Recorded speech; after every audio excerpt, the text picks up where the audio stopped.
Hello दोस्तों, welcome to SRF सत्यम मार्ग foundation में मैं सत्यम सिंह आप सभी का हार्दिक स्वागत करता हूं। दोस्तों, आज हम लोग एनसीईआरटी का chapter 5 the fundamental unit of life के बारे में अगली यानी कि सीरीज में अगला नेक्स्ट पार्ट हम लोग कंप्लीट करेंगे। इसके पिछले पार्ट में हम लोगों ने सेल के बारे में कुछ जानकारियां ग्रहण की थी। ठीक है, कुछ इंफॉर्मेशन हम लोगों ने इकट्ठा किया कि सेल क्या है और इसकी खोज किसने की थी, कैसे किया था। ठीक है, इस पार्ट में हम लोग सेल के बारे में कुछ जानकारी और इकट्ठा करेंगे कि और कुछ लोगों ने सेल के बारे में क्या क्या कंट्रीब्यूशन किया है, यानी क्या क्या योगदान दिया है। ठीक है, तो हम सेल के बारे में अगर बात करें तो सेल सेल की जो डिस्कवरी है, कल इसके बारे में बात हुई थी कि 1665 में एक साइंटिस्ट हुए रॉबर्ट हुक करके। क्या नाम था? Robert Hooke. तो रॉबर्ट हुक ने लिविंग सेल की बजाय डेड सेल इन्होंने खोजा था। ठीक है, यानी कि पहली बार सेल को देखने की कोशिश या इसमें सफलता हासिल किया था रॉबर्ट हुक ने। ठीक है, तो रॉबर्ट हुक सेल की डिस्कवरी अगर आपसे पूछा जाए कि who was the discoverer of cell, living cell नहीं, सिर्फ सेल अगर पूछा जाए तो आप इसके लिए जवाब लिखेंगे रॉबर्ट हुक का। ठीक है, तो रॉबर्ट हुक ने अपने ही द्वारा यानी इन्होंने खुद प्रिमिटिव माइक्रोस्कोप बनाया था। प्रिमिटिव का मतलब होता है कि इन्होंने बहुत ही सिंपल सा अपने ही खुद से ही इन्होंने एक माइक्रोस्कोप बनाया और उसी से कॉर्क में इन्होंने छोटे छोटे रूम को देखा, कमरों को देखा और फिर उसका नाम सेल रख दिया। ठीक है, लेकिन सेल के बारे में और अधिक जानकारी लेने के लिए और भी बहुत सारे वैज्ञानिक लगे हुए थे, जिसमें से ल्यूवेन हुक। ठीक है, क्या नाम है इनका? Leeuwenhoek. ये रॉबर्ट हुक है, ये ल्यूवेन हुक है। तो ल्यूवेन हुक ने लिविंग सेल खोज दिया।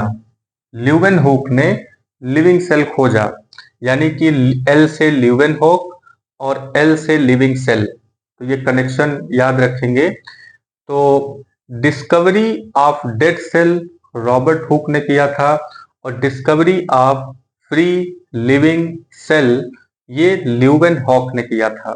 तो ल्यूवेन हॉक ने इसे कहाँ खोजा?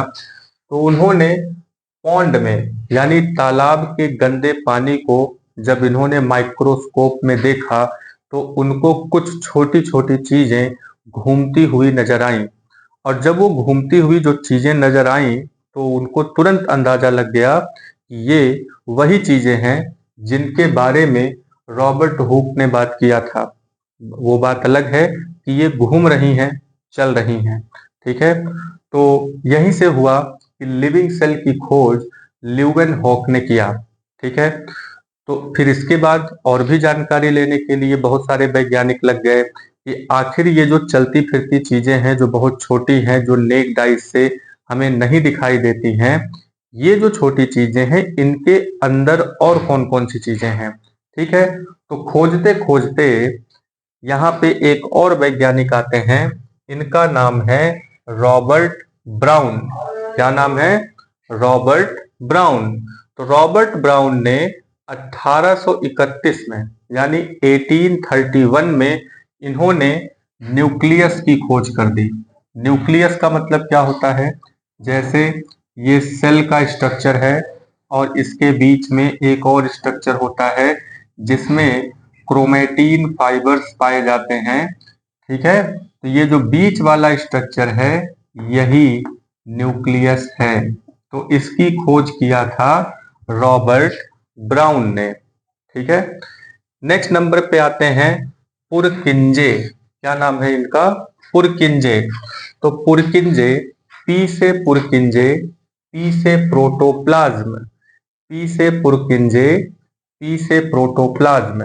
तो पुरकिंजे ने प्रोटोप्लाज्म नाम दिया था।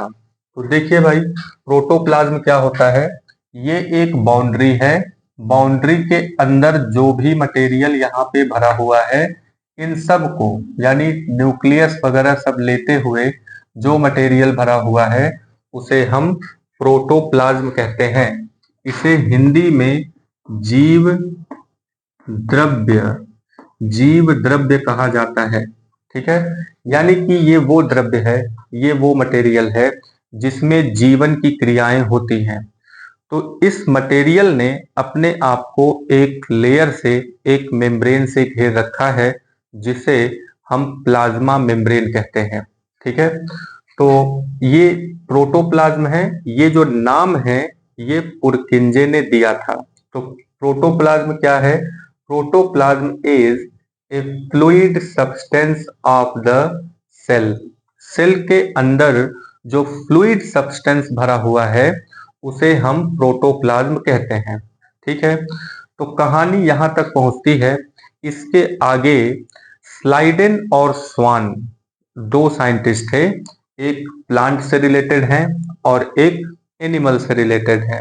ठीक है, तो इन लोगों ने एक ही बात बताया सेल के बारे में, तो दोनों लोगों की बातों को मिला करके यहाँ पे सेल थ्योरी का जनरेशन होता है। तो सेल थ्योरी की हिंदी मीनिंग है कोशिका सिद्धांत। कोशिका सिद्धांत। ठीक है, तो कोशिका सिद्धांत। अब ये कोशिका सिद्धांत क्या है?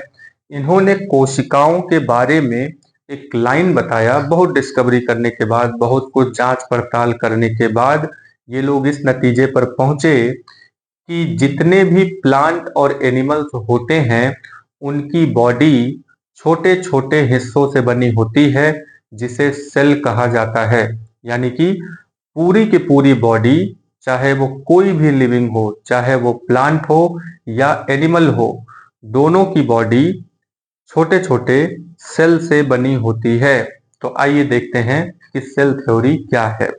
तो सेल थ्योरी में स्लाइडेन और स्वान, ठीक है, सेल थ्योरी स्लाइडेन स्वान, सेल थ्योरी स्लाइडेन स्वान ने दिया था। ठीक है, तो क्या बताया इन्होंने कि plant and animal are composed of cells. यानी कि प्लांट और एनिमल्स, कंपोज्ड का मतलब होता है बने होते हैं, कंपोज होते हैं। दो चीजों को मिला करके जब हम कोई चीज बनाते हैं तो उसे हम कहते हैं कंपोजिशन, कंपोज होना। ठीक है, तो plant and animals are composed of cells. किस चीज के बने हैं ये?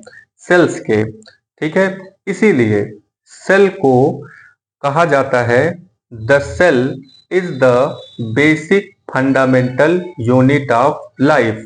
यानी सेल थ्योरी क्या हो जाएगी? सेल थ्योरी का मतलब बस इतना ही है कि every plants and animals body are composed of cells, thus the cells are the fundamental unit of life। ठीक है, बस इतनी सी बात इन्होंने बताया कि देखिए जितनी भी लिविंग बींग्स हैं, जितनी भी जीवित चीजें हैं, सबकी बॉडी सेल की बनी है। बस यही बात सेल थ्योरी है। ठीक है, ये बात बताया था स्लाइडेन और स्वान ने। ठीक है, लेकिन क्वेश्चन ये उठता है कि अगर सबकी बॉडी सेल की बनी हुई है तो ये सेल आता कहां से है? ठीक है, इस सवाल का जवाब दिया रुडोल्फ वर्चो ने। Rudolf वर्चो, VIRCHOW। हिंदी में इसको बिरचो लिखा हुआ है, इंग्लिश में इसको वर्चो आप रीड कर सकते हैं। ठीक है, तो 1855 में इन्होंने इस सवाल का जवाब दिया कि जो नई नई कोशिकाएं हैं, यानी जो नए सेल्स हैं, वो कहां से आते हैं।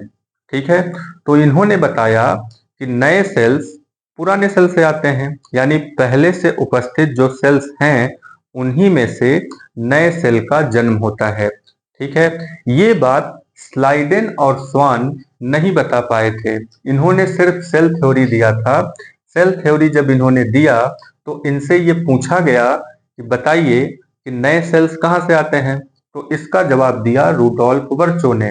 रुडोल्फ वर्चो ने कहा कि all cells arise from free living cells. यानी कि जितने भी सेल्स हैं, जितनी भी कोशिकाएं हैं, वो एराइज होती हैं, यानी उत्पन्न होती हैं फ्रॉम, फ्रॉम मीन्स से, तो कहां से? फ्री लिविंग सेल्स, यानी फ्री लिविंग सेल्स जो पहले से ही लिविंग सेल्स हैं, वही वही चीजें टूट करके नई सेल्स बनाती हैं। ठीक है, तो सेल थ्योरी को कंबाइन किया गया। ठीक है, तो स्लाइडेन और स्वान ने जो बात बताई थी और वर्चो ने जो बात बताई, दोनों बातों को जोड़ दिया गया। तो जब एग्जाम में आपसे सेल थ्योरी के बारे में पूछा जाएगा तो दोनों बातें आपको बतानी है कि स्लाइडेन और स्वान ने क्या बताया और रुडोल्फ वर्चो ने क्या बताया। ठीक है, स्लाइडेन स्वान ने क्या बताया, अगर हम शॉर्ट में याद करें तो स्लाइडेन स्वान ने कहा कि प्लांट और एनिमल्स सेल के बने हैं।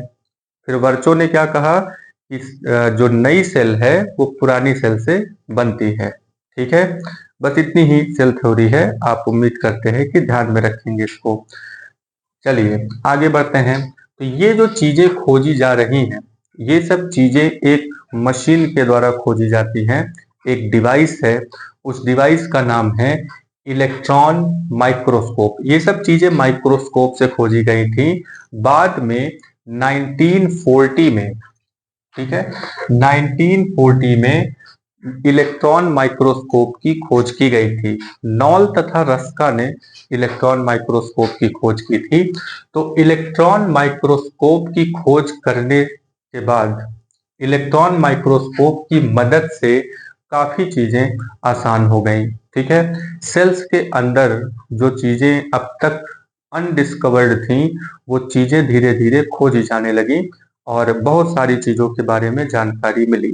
ठीक है, तो इलेक्ट्रॉन माइक्रोस्कोप का यूज क्या है, इलेक्ट्रॉन माइक्रोस्कोप का सिग्निफिकेंस क्या है कि electron microscope made easy to study complex structures of the cell and its various organelles. Microscope ने क्या किया, माइक्रोस्कोप ने मेड इजी, इसने आसान बना दिया टू स्टडी कॉम्प्लेक्स स्ट्रक्चर्स, यानी कॉम्प्लेक्स स्ट्रक्चर्स को स्टडी करने में आसानी हो गई। ये कॉम्प्लेक्स स्ट्रक्चर यानी जटिल संरचनाएं, जटिल का मतलब जो बहुत ही थोड़ी कठिन होती हैं, हार्ड होती हैं, जटिल संरचना, संरचनाएं। ठीक है, तो जटिल संरचनाएं जो होती हैं किसकी, सेल की, और सेल के अंदर जो वेरियस ऑर्गेनल्स हैं जैसे mitochondria, endoplasmic reticulum, lysosome, Golgi body, ये तमाम तरीके के जो ऑर्गेनल्स हैं, इनके बारे में स्टडी करने में इलेक्ट्रॉन माइक्रोस्कोप के द्वारा काफी आसानी हो गई। ठीक है, चलिए आगे बढ़ते हैं। तो जो सेल के बारे में हम बात कर रहे हैं, अब सेल की एक खास बात है कि कोशिकाएं हमेशा फ्री रहना चाहती हैं। ठीक है, सिंगल सेल जो होते हैं वो सारे परफॉर्मेंस करते हैं जो मल्टी सेलुलर ऑर्गेनिज्म करते हैं। ठीक है, तो बहुत सारे ऑर्गेनिज्म ऐसे हैं जो एक ही सेल में अपना पूरा जीवन बिता देते हैं, यानी एक ही सेल में वो एक सेल से दो सेल नहीं होते मतलब ऐसा नहीं कि वो डिवाइड होकर के आगे नहीं बढ़ते, ऐसा नहीं है। एक सेल में रहने का मतलब कि होल लाइफ उनकी, यानी पूरा लाइफ प्रोसेस एक ही सेल में बीत जाता है। ठीक है, तो जो ऑर्गेनिज्म एक ही सेल के बने होते हैं उन्हें यूनिसेलुलर ऑर्गेनिज्म कहा जाता है। क्या कहते हैं, यूनिसेलुलर ऑर्गेनिज्म। तो यूनिसेलुलर ऑर्गेनिज्म का मतलब होता है जो एक ही सेल के बने हों, यानी देखिए, ए सिंगल सेल में कंस्टिट्यूट ए होल ऑर्गेनिज्म, यानी एक सिंगल सेल ही पूरे ऑर्गेनिज्म को कंस्टिट्यूट कर सकती है, पूरे ऑर्गेनिज्म को रिप्रेजेंट कर सकती है। तो एग्जाम्पल के तौर पे अमीबा, ठीक है, ये अमीबा का स्ट्रक्चर है टेढ़ा मेढ़ा, आप इसको बना सकते हैं। नेक्स्ट नंबर पे क्लेमाइडोमोनास, क्या है, क्लेमाइडोमोनास, CHLA, क्लेमाइडोमोनास, क्लेमाइडोमोनास, इसका क्या है नेक्स्ट नंबर पे? पैरामोएशियम, पैरामीशियम, इसको क्या रीड करते हैं? पैरामीशियम, लेकिन स्पेलिंग क्या है इसकी? पैरामोएशियम। ठीक है। तो नेक्स्ट नंबर पे है बैक्टीरिया। तो ये सब सिंगल सेल के होते हैं, आप इनका स्ट्रक्चर ध्यान में रखिए, ये सब सिंगल सेल के हैं। ठीक है। इसके बाद हमारे पास और भी कुछ तरह के ऑर्गेनिज्म हैं जिनकी बॉडी एक सेल से ज्यादा सेल से मिलकर के बनी होती है, यानी एक से ज्यादा सेल से मिलकर के वो बने होते हैं। इनको मल्टी सेलुलर ऑर्गेनिज्म कहा जाता है। ठीक है।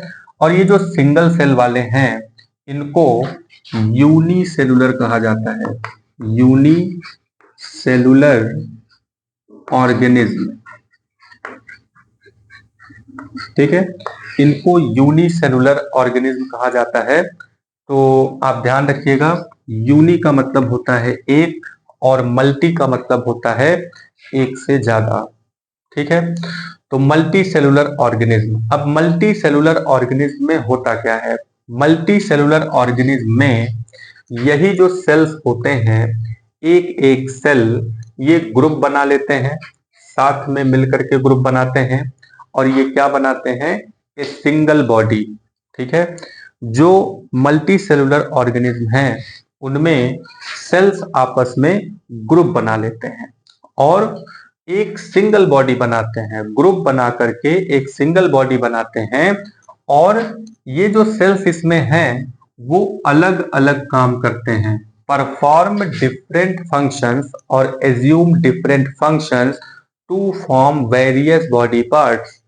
तो सेल्स आपस में कंबाइन होकर के मल्टी सेलुलर ऑर्गेनिज्म में सेल्स आपस में कंबाइन होकर के अलग अलग फंक्शंस करते हैं और अलग अलग बॉडी पार्ट्स का फॉर्मेशन करते हैं। ठीक है। मल्टी सेलुलर ऑर्गेनिज्म में इतने सारे सेल लगे हुए हैं, सब अलग अलग काम थोड़ी करेंगे, बहुत सारे सेल्स मिलकर के एक ही काम करने लगते हैं। ठीक है। और बहुत सारे बॉडी पार्ट का फॉर्मेशन भी करते हैं। For example some fungi, plants और एनिमल्स। तो फंगस आपने कहाँ देखा होगा? जैसे बारिश के समय में जो लेदर की बनी हुई चीजें होती हैं उन पे वाइट वाइट चीजें जम जाती हैं, वो फंगस है। ठीक है। जैसे अचार है, अचार में वाइट वाइट जो लग जाता है, या कोई सामान जैसे खाना ही है खराब होने लगा अगर तो उस पे वाइट वाइट सब जम जाता है, तो वो जो व्हाइटनेस आपको दिखाई देती है वो फंगस होता है। नहीं देखे हैं तो उसको देख लीजिए। ब्रेड मोल्ड बनाने का बड़ा ही आसान तरीका है कि ब्रेड आप लीजिए, उसको भिगो करके किसी अंधेरी जगह पे रख दीजिए, 2-3 दिन के लिए रखिए, तो उसके बाद आप उस पे देखेंगे कि उस पे आपको व्हाइट व्हाइट सब ब्रेड मोल्ड के पार्टिकल्स दिखाई देंगे। उसके बाद कुछ दिन और उसको रहने दीजिए, तो धीरे धीरे वो पहले ब्राउन होगा, फिर ब्लैक हो जाएगा। ये सब चीजें आपको देखने को मिलेंगी। ठीक है। तो प्लांट्स आपने देखा ही होगा, प्लांट्स हमें दिखाई दे रहे हैं, तो क्यों दिखाई दे रहे हैं? क्योंकि वो मल्टी सेलुलर हैं और उसमें ढेर सारे सेल्स जब लग गए हैं तो वो विजिबल हो गए हैं। सिंगल सेल हम नहीं देख सकते, लेकिन सेल्स जब कंबाइन हो जाते हैं तो वो हमें दिखाई देने लगते हैं। कम से कम इतना तो कंबाइन होना ही चाहिए जिससे कि उन्हें हम देख सकें। नेक्स्ट नंबर पे है एनिमल्स। ठीक है। एनिमल्स में हम लोग आते हैं, हम लोग एनिमल्स हैं, हम लोग सुपेरियर एनिमल्स हैं, यानी कि ह्यूमंस आर सुपेरियर एनिमल्स, यानी कि हम लोग सबसे डेवलप्ड और सबसे ऊंचे दर्जे के एनिमल में आते हैं। ठीक है। तो हम लोगों की बॉडी सेल्स की बनी हुई है।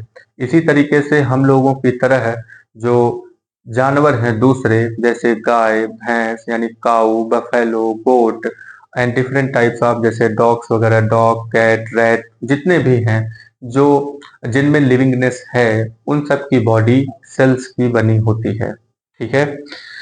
तो एक फैक्ट यहाँ पे निकल करके आता है कि every multicellular organism has come from a single cell. ठीक है। ये फैक्ट आप बिल्कुल याद रखिए कि मल्टी सेलुलर ऑर्गेनिज्म जो होते हैं, ऐसा नहीं है कि अलग अलग बहुत सारे सेल थे, आपस में कंबाइन होकर के उन्होंने मल्टी सेलुलर ऑर्गेनिज्म बना दिया। ऐसा बिल्कुल नहीं है। जीवन की पहली सेल, यानी कि जीवन जो है, कोई भी जीवन हो, चाहे हाथी की बॉडी हो या फिर किसी ह्यूमन बीइंग की बॉडी हो, चाहे वो व्हेल की बॉडी ही क्यों ना हो, उतनी बड़ी बॉडी का फॉर्मेशन एक सिंगल सेल से ही स्टार्ट हुआ है। यानी एक सिंगल सेल, जिसको हम जाइगोट कहते हैं। सेल डिवीजन में हम लोग रिप्रोडक्शन वाले चैप्टर में हम लोग पढ़ेंगे कि जाइगोट क्या होता है। Zygote is the first cell of life, यानी कि जीवन की शुरुआत एक सेल से होती है। तो जो मल्टी सेलुलर ऑर्गेनिज्म है, इनकी शुरुआत एक सिंगल सेल से होती है। ठीक है, ये मत सोचिएगा कभी कि बहुत सारे अलग अलग सेल थे, वो आपस में कंबाइन होकर के मल्टी सेलुलर ऑर्गेनिज्म बना लिए, ऐसा बिल्कुल नहीं है। शुरू में एक सिंगल सेल होता है, वो बार बार डिवाइड होता है, डिवाइड होकर के आपस में सब सेल्स कंबाइन ही रहते हैं और वो मल्टी सेलुलर ऑर्गेनिज्म कहलाता है। ठीक है, चलिए नेक्स्ट पार्ट पे चलते हैं।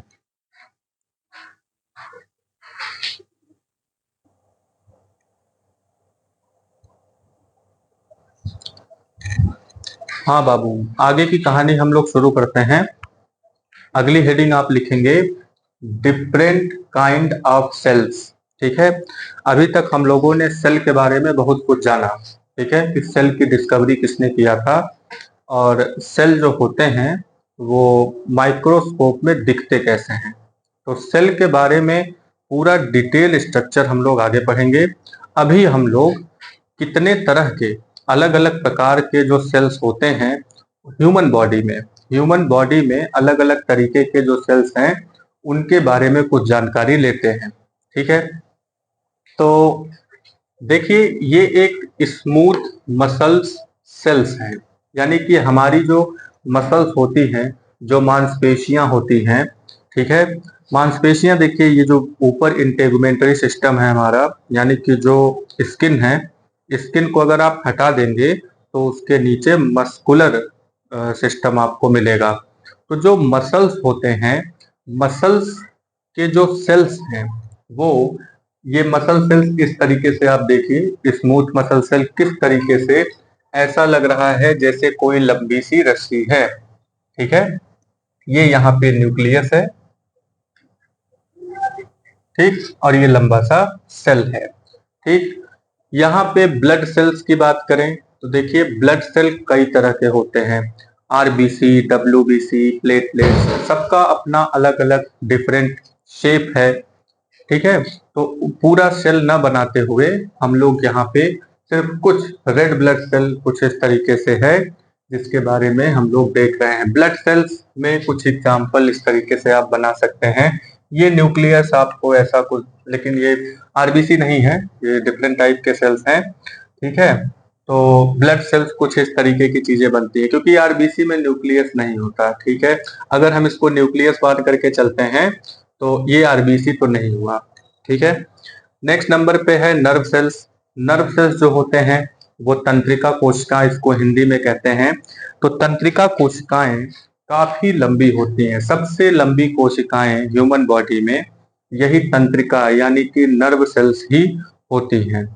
ठीक है, तो ये आप देख रहे होंगे, जैसे यहाँ पे ये कितनी सारी ब्रांचेस निकली हुई हैं, इसको डेंड्राइट्स कहते हैं। ये सेल है, ठीक है, ये न्यूक्लियस हो गया, और इस तरीके से ये इंफॉर्मेशन को लेके जाते हैं। यहाँ पे एक शीथ आप देख रहे होंगे, इसको माइलिन शीथ बोलते हैं। तो वो सब बाद में हम लोग जब डिटेल में स्टडी करेंगे तब होगा। अभी सिर्फ आप जान लीजिए कि जो सेल के बारे में हम लोगों ने स्टडी किया अभी तक, उसमें ये डिफरेंट टाइप के सेल आपको देखने को मिल रहे हैं। यहाँ पे ओवम एक सेल है। ठीक है, फीमेल के रिप्रोडक्टिव पार्ट में ये इस टाइप का सेल बनता है, जिसको ओवम बोलते हैं। हमारे जो बोन्स हैं, बोन्स को बनाने वाले जो सेल्स हैं, वो बोन सेल्स कहे जाएंगे, और वो कुछ इस शेप में दिखाई देते हैं। स्पर्म सेल कुछ इस तरीके से कीड़े की तरह दिखाई दे रहा है, या फिर आप इसको छोटा सा सांप जैसा भी मान सकते हैं। सामने हेड होता है और पीछे पूंछ जैसी चीजें होती हैं। तो इस तरीके का स्पर्म सेल हो गया। ये यहाँ पे फैट सेल है, जो फैट्स को इकट्ठा करते हैं। ठीक है, तो ये जो डिफरेंट टाइप के डिफरेंट शेप के जो सेल्स आप देख रहे हैं, ये किस बात पे डिपेंड करते हैं कि ये ऐसा हो? तो ये डिपेंड करता है कि ये किस तरीके का फंक्शन करते हैं, ठीक है, किस तरीके का काम ये कर रहे हैं। यानी कि different types of cells shape depends upon the specific function of the cell they perform। यानी सेल्स स्पेसिफिक फंक्शन जो कर रहे होंगे, यानी जो खास काम करने के लिए वो लगाए गए होंगे, उसी शेप में यानी उसी तरह के शेप और साइज के वो सेल्स हो जाते हैं। कुछ सेल्स राउंडेड है, कुछ यहाँ पे देखिए ब्रांच्ड है, कुछ टेढ़ा मेढ़ा आपको दिखाई दे रहा है, कुछ एक फाइबर की तरह दिखाई देगा, पतली पतली रस्सियों की तरह दिखाई देगा, कुछ यहाँ पे टेढ़े मेढ़े से दिखाई दे रहे हैं, कुछ कीड़े की तरह दिखाई दे रहे हैं। यानी डिफरेंट टाइप के जो सेल्स हैं, उनका जो शेप और साइज है वो किस चीज पे, किस बात पे डिपेंड करेगा? वो इस बात पे डिपेंड करेगा कि सेल्स किस तरह के काम करते हैं। जैसे कोई पर्सन जिस तरह का काम करता है उसका वैसा ही यूनिफॉर्म होता है और उसी तरीके से अलग अलग सबका काम होता है, ठीक है। यूनिफॉर्म अलग, काम अलग। ठीक उसी तरीके से यहाँ पे जो सेल्स हैं उनका डिफरेंट साइज है, डिफरेंट शेप है, तो उनका काम भी अलग अलग होता है, ठीक है। नेक्स्ट नंबर पे आते हैं। दो तरीके के सेल्स आपको यहाँ पे लिखे गए हैं। जैसे अमीबॉइडल सेल है, अमीबा का फिगर पीछे हमने बनाया हुआ था। तो जो अमीबॉइडल सेल होते हैं, अगर आपको अमीबा का शेप बनाने को कहा जाए तो आप कुछ इस तरीके से या फिर इस तरीके से, ठीक है, किसी भी तरीके से आप अमीबा का सेल बना सकते हैं, क्योंकि अमीबा अपने शेप को चेंज कर रहा होता है, ठीक है। पैरापोडिया वगैरह सब, यहाँ पे स्यूडोपोडिया, ये सब चीजें, स्यूडोपोडिया वगैरह सब बनते हैं, ठीक है। तो ये चेंजिंग सेल्स होते हैं, यानी अमीबॉइडल सेल्स जो होते हैं वो अपने शेप को चेंज कर रहे होते हैं। लेकिन यहाँ पे अब हम बात करें नर्व सेल्स की, यानी अगर हम इनकी बात करें तो ये जो नर्व सेल्स होते हैं ये एक टिपिकल सेल्स होते हैं, ठीक है। टिपिकल सेल ये इसलिए हैं क्योंकि एक तो इनका स्ट्रक्चर बहुत ही अलग तरीके का होता है और ये बिल्कुल फिक्स होते हैं, यानी कि अगर ये टूट फूट जाते हैं तो इनको थोड़ा सा रिपेयर होने में दिक्कत होती है, ठीक है। ये टिपिकल टाइप के सेल हैं, ठीक है। इनका स्ट्रक्चर अलग होता है, बहुत ज्यादा अलग होता है, ये ब्रांच्ड वगैरह होते हैं, आप देख रहे हैं, ठीक है। तो यहाँ पे एक खास बात और भी आती है। जैसे सिंगल सेल जो होते हैं वो सारा फंक्शन, यानी कि लाइफ की जितनी भी प्रोसेसेस होती हैं, जैसे डाइजेशन, रेस्पिरेशन, ये सब चीजें, एक्सक्रेशन वगैरह, ये सब चीजें सिंगल सेल में ही परफॉर्म हो जाता है। लेकिन जो मल्टी सेलुलर ऑर्गेनिज्म होते हैं उनमें जो सेल्स लगे होते हैं, अब अगर हर सेल अपना अलग अलग काम परफॉर्म करेगा तो बॉडी कोऑर्डिनेशन नहीं हो पाएगा, यानी बॉडी एक सही तरीके से एडजस्ट नहीं हो पाएगी, ठीक है। तो यहाँ पे जितने भी सेल होते हैं वो एक खास फंक्शन करते हैं, ठीक है। तो एक खास फंक्शन करने वाले जो सेल्स होते हैं उनको एक साथ मिला करके एक ही काम में लगा दिया जाता है, ठीक है। तो इसके बारे में हम लोग नेक्स्ट लेसन में पढ़ेंगे। टिश्यू आपका नेक्स्ट चैप्टर है, ठीक है। तो यहाँ पे हमें एक बात और भी जाननी है कि मल्टी सेलुलर ऑर्गेनिज्म में ढेर सारे सेल्स होते हैं, ठीक है। तो सारे सेल्स आखिर करते क्या हैं, फिर उसमें कौन सा सेल कौन सा काम करेगा, ठीक है। तो यहाँ पे सेल्स में, यानी मल्टी सेलुलर ऑर्गेनिज्म में सेल्स को लेकर के डिवीजन ऑफ लेबर होता है। क्या होता है? Division of labour. लेबर का मतलब काम, लेबर का मतलब मेहनत, ठीक है। तो जो काम पूरी बॉडी को परफॉर्म करना है वो पूरा का पूरा काम ये सेल्स करते हैं और सेल्स के बीच में काम का बंटवारा हो जाता है, ठीक है। सेल्स में क्या होता है? काम का बंटवारा हो जाता है, ठीक है। तो हर तरीके का सेल जो है वो अपना एक अलग अलग काम ही करेगा, लेकिन वो स्पेसिफिक वर्क करेगा। ठीक है, हर एक सेल मल्टी सेलुलर सेल में वो एक सर्टेन बेसिक फंक्शन ही करेगा। सिंगल सेल की बात अलग है, वो सारे फंक्शन कर लेता है, लेकिन मल्टी सेलुलर सेल जो होते हैं, मल्टी सेलुलर ऑर्गेनिज्म में जो सेल लगे होते हैं, वो कुछ खास बेसिक फंक्शन ही परफॉर्म करते हैं, जिसे हम डिवीजन ऑफ लेबर कहते हैं। ठीक है, क्या कहेंगे? Division of labour. ये बहुत इंपॉर्टेंट टॉपिक है, ये आपसे एग्जाम में जरूर पूछा जाता है, what is division of labour. ठीक है, तो नेक्स्ट हेडिंग लिखिए, डिवीजन ऑफ लेबर।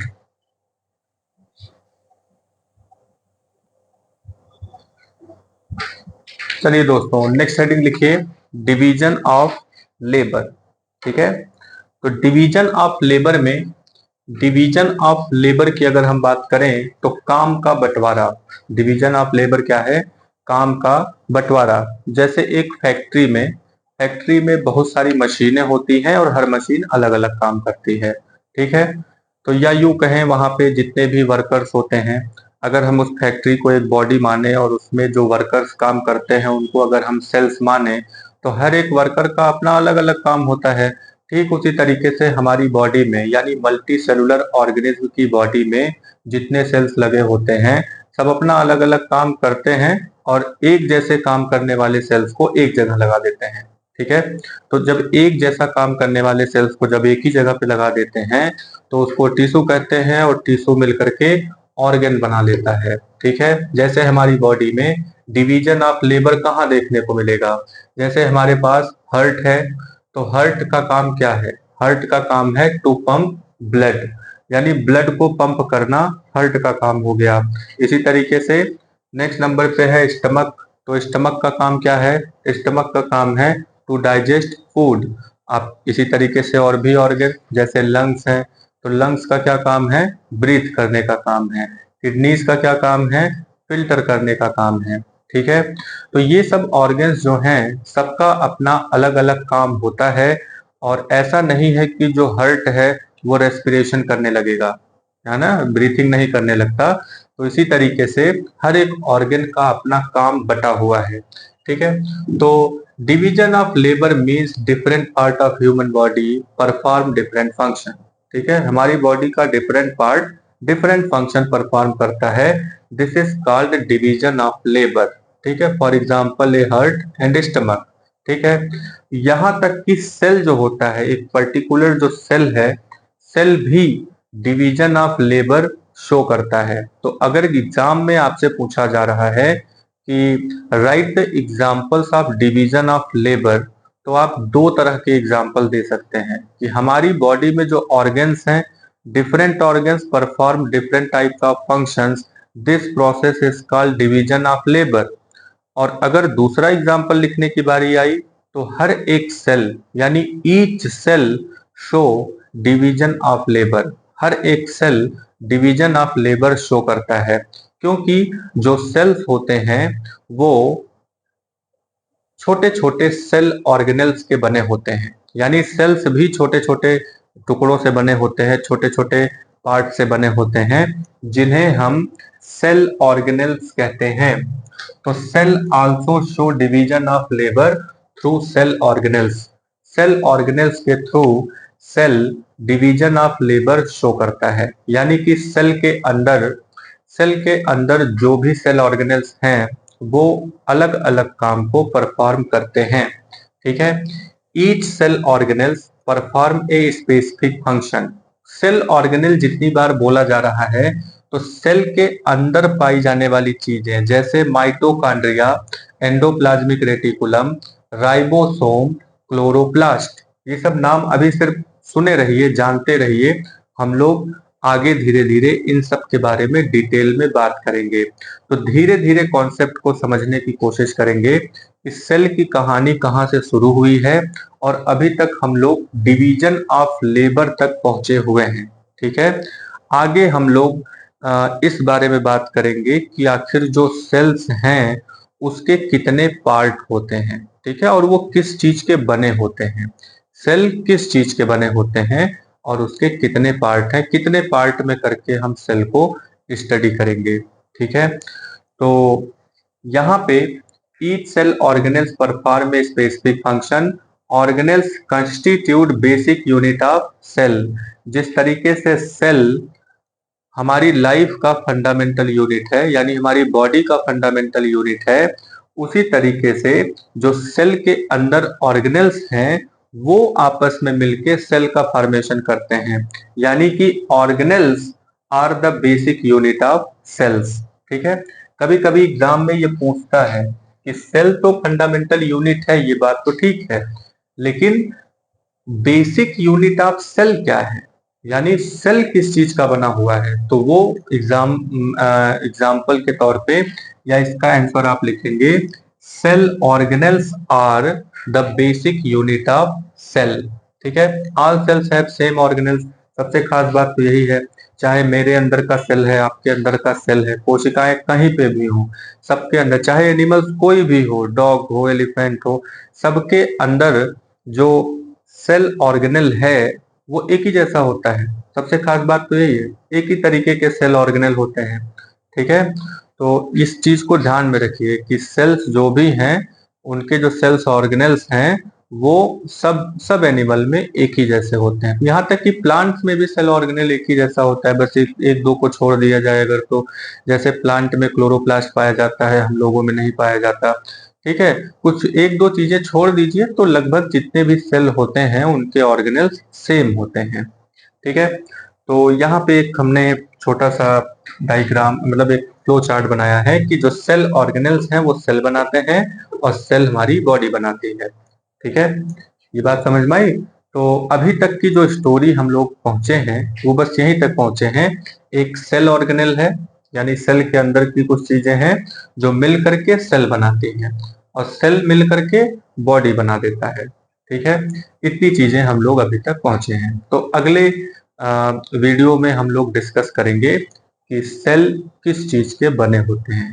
ठीक है, तो आप इस वीडियो को लाइक करिए, सब्सक्राइब करिए, अपने दोस्तों को शेयर करिए, जहां कहीं भी आपका ग्रुप है या जितने भी लोग आपसे मिल रहे हैं, हर किसी को ये वीडियो शेयर करिए और सपोर्ट करिए, सब्सक्राइब करिए, लाइक करिए, कमेंट करिए, जो भी करना है करिए, लेकिन वीडियो पूरा देखा करिए। Thank you.